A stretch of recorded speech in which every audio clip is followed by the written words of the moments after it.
Hey guys, what's up? This is Games, and I'm here today with a quick tutorial on important things that you need to do in your game.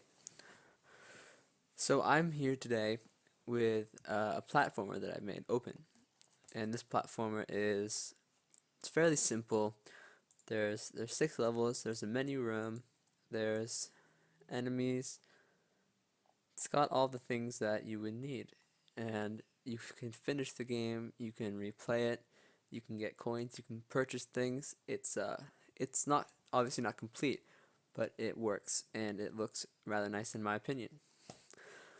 So I'm gonna give it a run here, and I'm doing this in the beginning because I want you to see sort of the way that I've made this game, and I want you to think about how I might have programmed it, because that's a really important thing that you guys have to learn. Is when you look at a game, you have to learn like possibly how somebody programmed that. Like, oh, how could I do that in Gamemaker? So you can see I move around. I have nice backgrounds. This is a 60 FPS game. There are controls, there are options, and there's no options actually. I can go back. I have a custom cursor as well, which is one of the cool things I found out how to do recently. And let's go play single player, and then you can choose the worlds. Actually, these 2 worlds don't work yet. I only have this one that works. But we can go ahead, we can start this up. Let me put some sound on and turn my computer to high performance so you guys don't see like 30 FPS footage. But yeah, you can see I've got simple, very simple player animations implemented. I have some nice particle effects. I have AI enemies with decent enough AIs with powerful attacks. They're decent animations. I do hand animate everything that I do, so it might not be as amazing as it potentially could be. But you can see I'm running around here. I've got my level form. I got different kinds of enemies, and as I go on, you can unlock new ones. And I want you guys, you can see the frames starting to drop a little bit. That's because I'm recording at 60 FPS and 1080p. But you can see over here, the fireballs have creeps and my other enemies. Everything seems to be somewhat realistic and smooth. The background, in my opinion, looks pretty decent. You can go over here, there's a nice fade to the next level, where there are new enemies, new scenarios, new sprites, and new backgrounds for absolutely everything. And you can really see the advancement. You can see like, oh, I'm getting deeper into this game. So I have these debug keys. E brings me back to my start. So I'm gonna go here, and I'm quickly going to go over here. So look, after we get to the second level, there's this new enemy, and then there's this box that pops up and says, oh, maybe we need some explosives to kill that enemy. And you can't actually go past until you beat this enemy. Like, if I try and finish this, I have some bombs which I pick up from the chest. If I try and go in here, it's not. Oh, actually it is. I think I might have killed the boss by accident. That's strange. But it won't let you go past once the boss is completed. So you can see I have a power up that lets me walk on lava and water. And like I said, I want you guys to look at this, and I want you to see how do you think I could possibly program this in Gamemaker. You can see even more scenarios like this thing over here.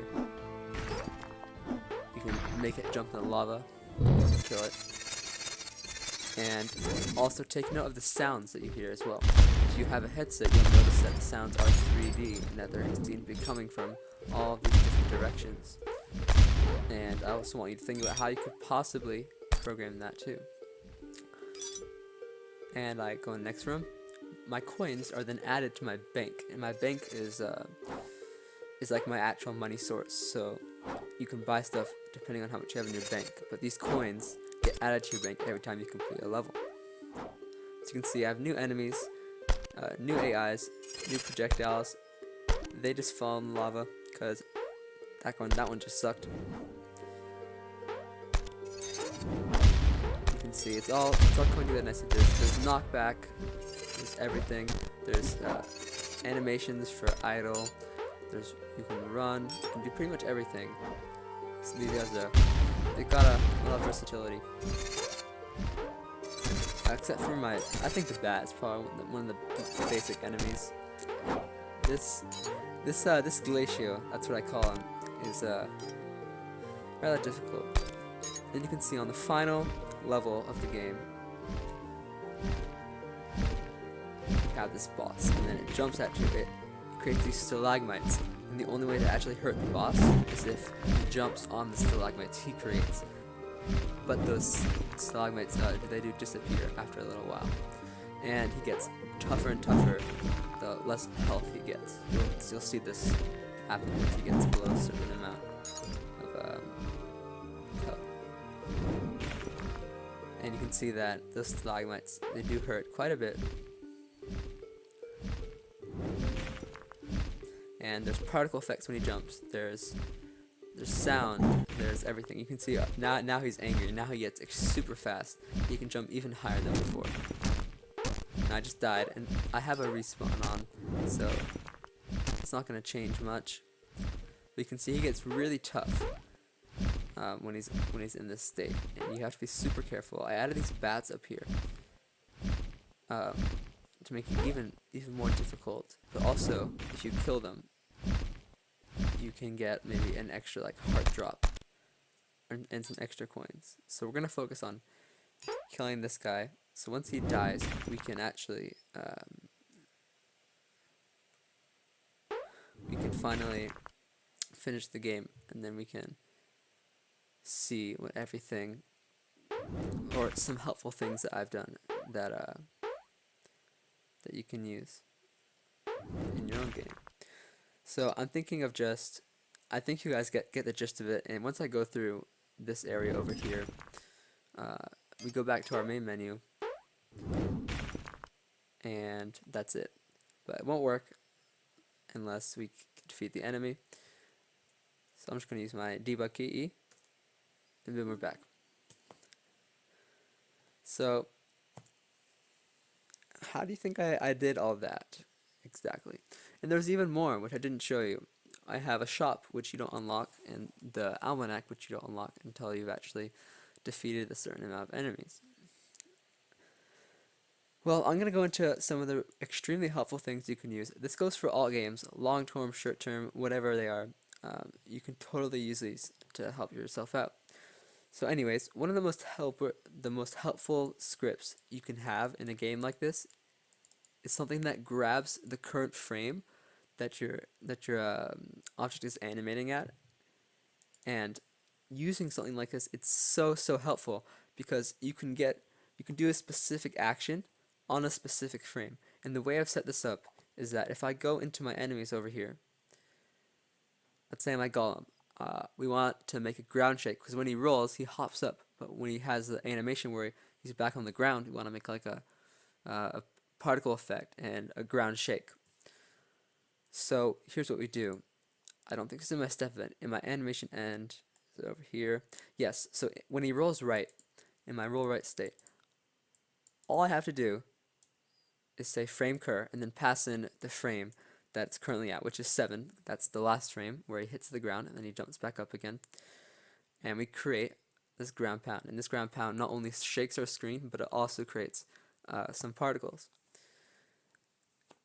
And I can't stress how helpful this actually is. You can make perfect AIs using this. You can make absolutely perfect AIs. I use this, I'm pretty sure, in about almost every single one of my enemies. I use it in my Mergo. I use it in my bat when I make the flapping sound. I use it in I don't think I use it in my Incendo. I might. But I use it in pretty much everything, including these 2 enemies as well. It's such a helpful script, and without it, I honestly don't know what I'll be doing. It'll be much more difficult to program them. And next, I have this state right here, fall, and this just literally applies gravity to everything that's in my game. That's also pretty helpful.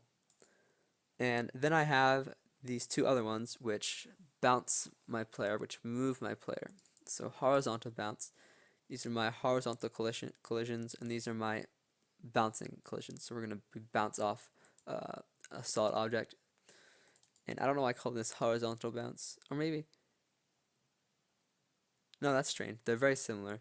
I might use one of those in some different way or something like that. But those are very helpful. I also have a friction. This applies friction to anything. And if you don't know about arguments, basically what you can do is you can pass in a variable through a script. So like I said in the frame cur, I just put in parentheses 7. And if I go into my frame cur over here, I said var frames equals argument 0 because frame is a built-in. Oh, is it? Apparently frames is not a built-in. That's interesting. But if we take a look at this, var frames is argument 0. So whatever we pass through those two parentheses is basically what frame we're at.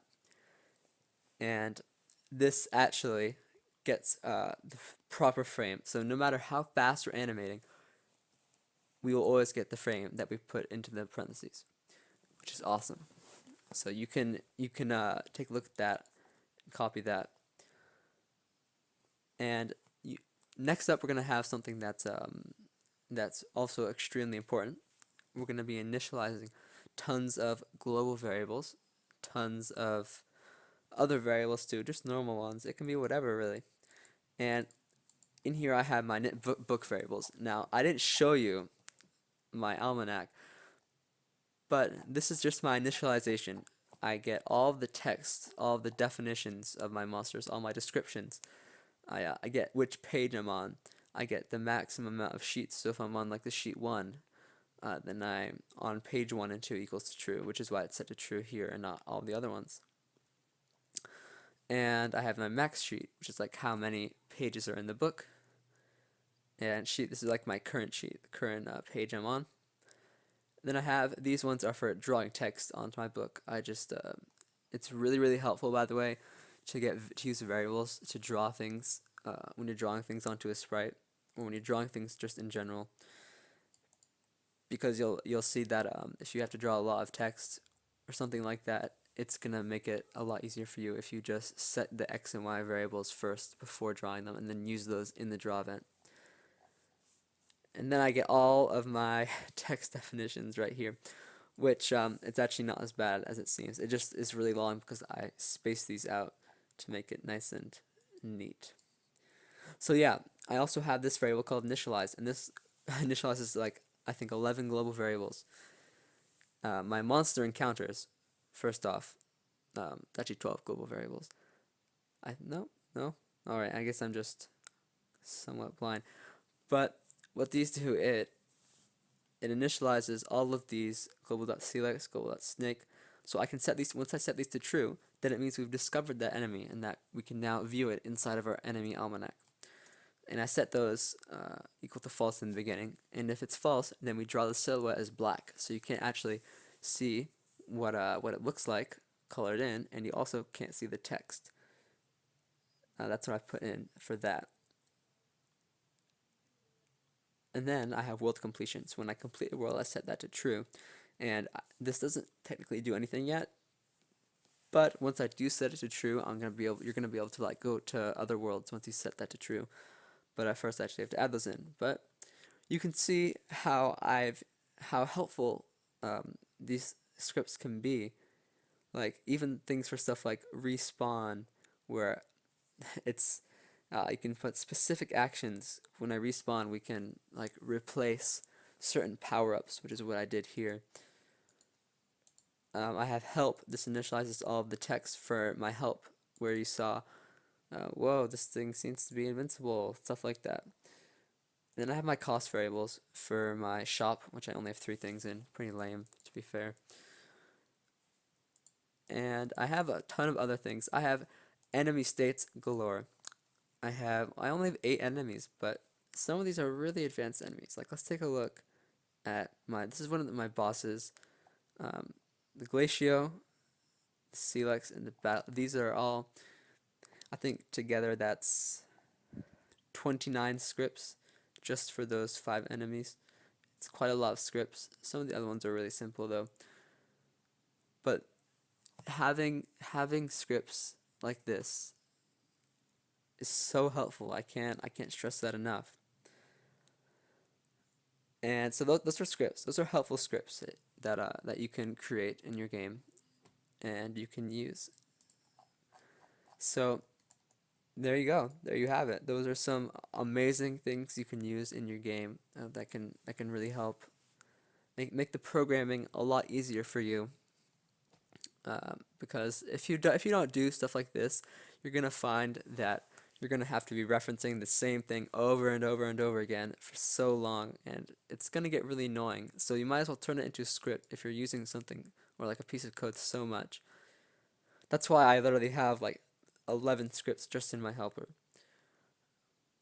And I think before we end, I do want to talk about one more thing, and that's states. States are probably one of the best things to ever happen to me. Um, no, to other people too.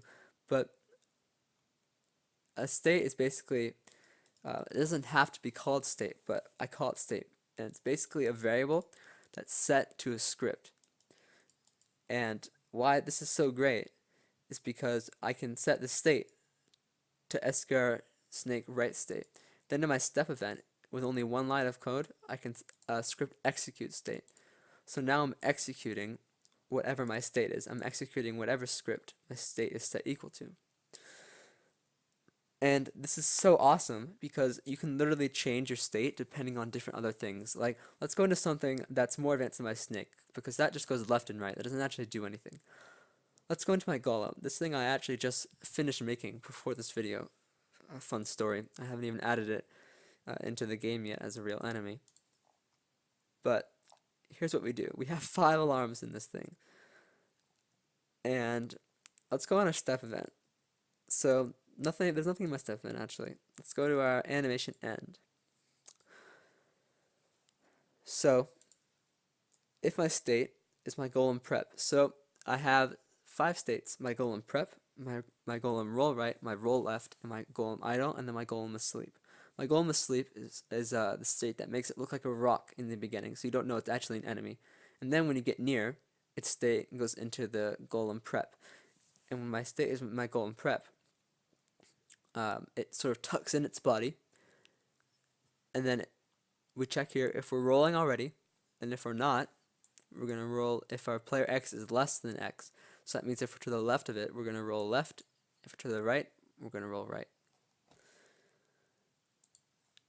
And also, you might see that I have this alarm 5 set to 240. What this does is it sets my state back to golem idle. So after 4 seconds of rolling around, bumping into the wall, going right, going left, whatever, rolling around the room, it'll then stop. And I do believe this, yes, this alarm 2 is set. And I think, as I did just literally finish this recently, I think there might have been an error, because I don't think that once we go into our idle state, we're not actually switching back. So I'm actually going to do something here. I'm just going to set alarm 2 equal to 180. And in my alarm 2 over here, I check to see if we're rolling and if we're in our prep state. And if we are, then we're going to go into our, if we're not in our prep state, then we will go into our prep state. And then when we finish animating, we'll go into our roll state. So yeah, that's how you can use states at a very advanced level, and you can make some pretty awesome AIs with it. So I'm going to go into my room over here. I'm going to slap this golem right here.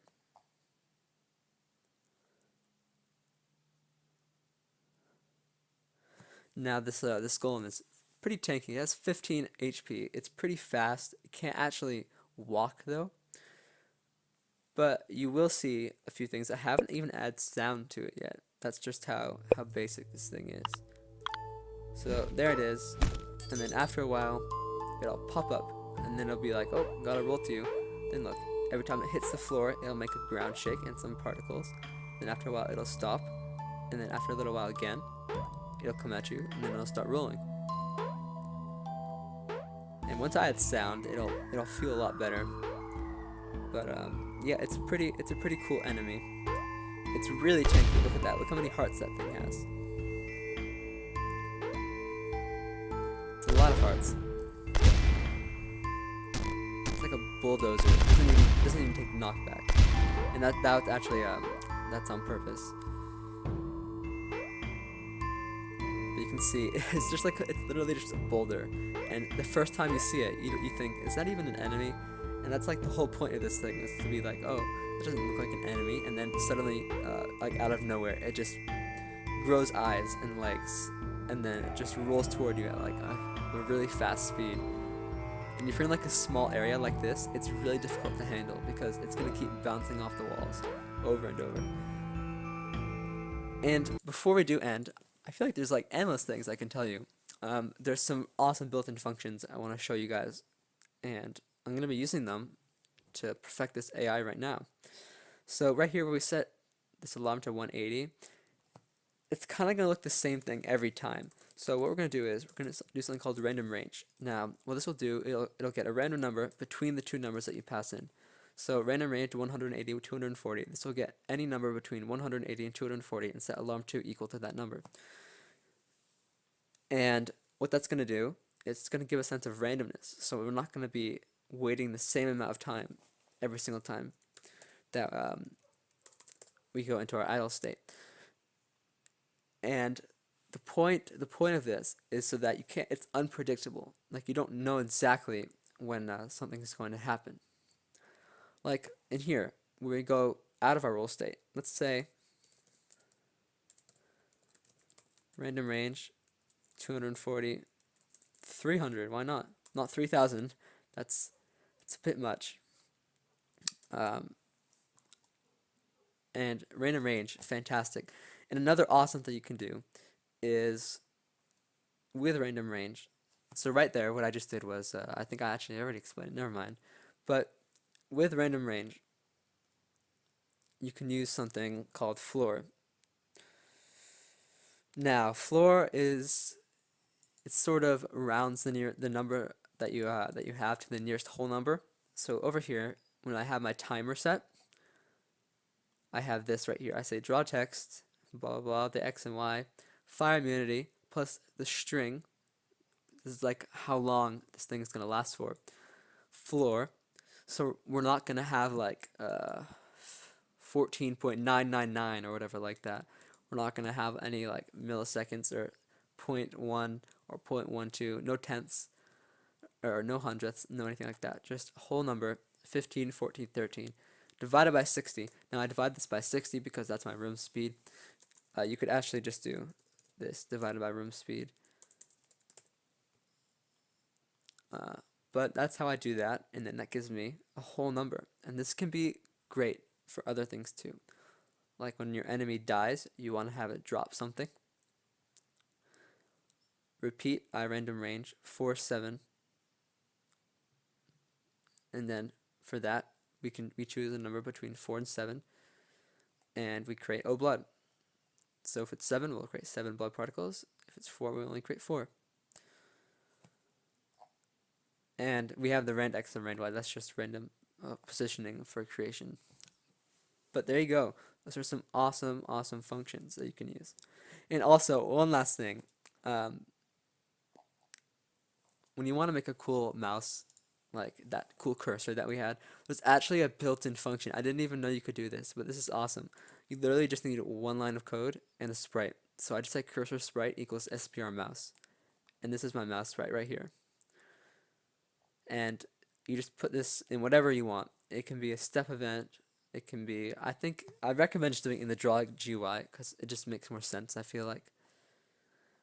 But you can have some awesome cursor sprites. So I definitely recommend doing that. But yeah, that's really it. Those are just some helpful tips you can use when you're making any game. Thank you guys so much for watching. I'm gonna be back with some spriting tutorials soon because I think I'm getting better at it. Before this, I didn't even know anything about spriting, pretty much. Then look, I can make a pretty decent run animation. It's it's pretty nice. I think I have some things that I can teach you guys, or at least for beginners. So once again, thank you guys so much for watching, and I'll see you in the next spreading tutorial.